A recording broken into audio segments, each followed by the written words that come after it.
Donc ça, c'est la prairie qui sert en principe à élever les canards. Donc normalement, habituellement, ils arrivaient au 14 juillet et au 15 août. Cette année, on n'en verra pas. Donc c'est pour ça on a mis quelques moutons en attendant pour nettoyer. Il n'y a plus de canards en liberté. Frédéric Partenay arrête son activité d'éleveur. En novembre dernier, face à la propagation de la grippe aviaire, comme tous ses confrères, il a été contraint de confiner son cheptel avicole dans des bâtiments.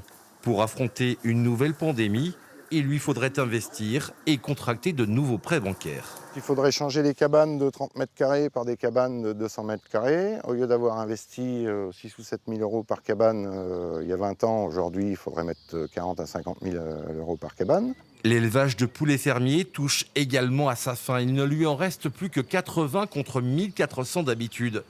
La problématique commune à l'élevage des poulets et des canards est celle de l'approvisionnement des poussins et des canetons. Il n'y a plus de visibilité sur le long terme car les fournisseurs n'ont pas assez de stock suite à la pandémie. Les couloirs de migration sont déportés à l'ouest et sont venus toucher une zone de reproduction sont les Pays de Loire.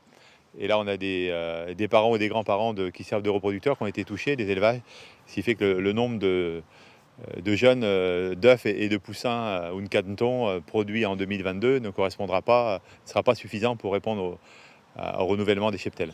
Cette situation a également motivé notre éleveur pour arrêter l'élevage de volailles. On a déjà des contextes dans le milieu agricole où les effets météo sont très importants. Donc si en plus on a ces difficultés d'approvisionnement, ça devient ingérable, quoi. Frédéric Partenay ne va désormais se consacrer qu'à son activité de céréalier. La part de l'élevage de volailles représentait 10 à 20% de son chiffre d'affaires.